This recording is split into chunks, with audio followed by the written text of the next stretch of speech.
I just have to ask about one of the startups you founded.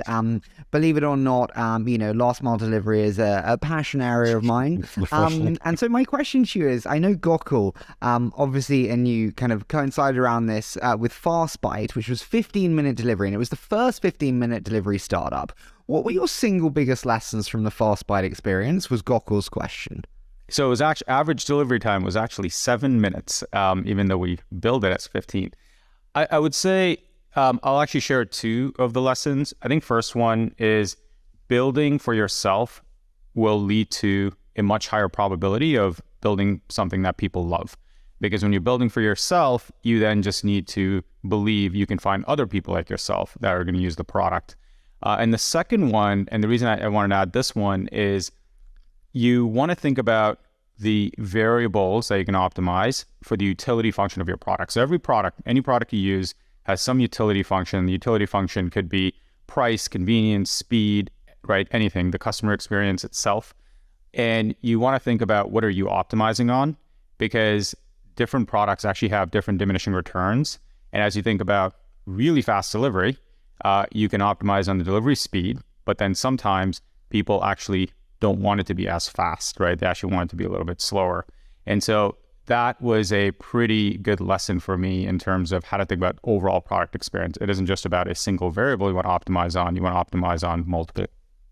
Gokul made a special note of saying that it was really the first in market to do this. How important do you think is being the first? I don't think being first in market matters all that much.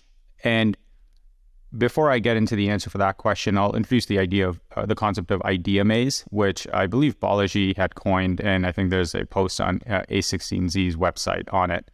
And the idea maze basically talks about how every entrepreneur has to go through this journey of looking at an entire industry and looking at all the twists and turns.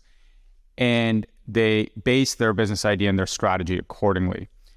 And if you're first to market, you're effectively building the idea maze for all the other entrepreneurs that'll come after you, unless you navigate that idea maze yourself successfully.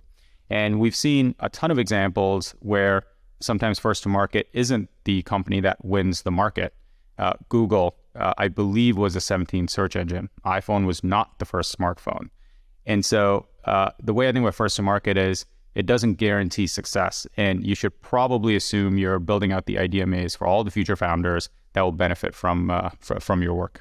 I find so many investors oscillate on defensibility, and I think it's just complete bullshit, especially at pre-seed and seed. Do you agree with me in finding it completely useless at pre-seed and seed, or do you think there is inherent defensibility within companies? So let's define defensibility as the cost to replicate your business as time goes on, right? When we say defensibility, when we talk about moats, what we're really saying is how easy is it or how costly would it be for someone to replicate your business and compete with you? So definitionally, you don't have any defensibility on day one because you don't have a business, or even day 30 unless you magically get pretty large network effects. And even then, I would doubt that, because that means if you were able to get a large network within a few days, that means someone else can do it as well. So I agree with you. I don't think there is any defensibility on day one. Final one, and then I promise we'll get to the schedule. But what did you think when you saw the host of European 15-minute delivery companies launch? I thought, hope to God they are keeping track of the capital markets, because anything in logistics, anything in online, offline to online or online to offline just requires a lot of capital. And capital is really a function of the capital markets and the macro environment. And so when I saw a lot of them launch, and I think some of them also were in New York, the number one thought that went through my mind was, I hope they're keeping track of the capital markets because they will need a lot of money to scale. Do they all go bust in the downturn? 100%, because the cost of capital goes up. And when the cost of capital goes up, you can't invest into launching new cities, and you can't invest into what typically ends up being the J curve of this type of a business, where you end up losing money every order, and then at scale, it spins back up. And it does work, but you need a lot of capital to sink in. But when the capital markets dry up, interest rates go up, where are you going to go get that capital? It is near impossible.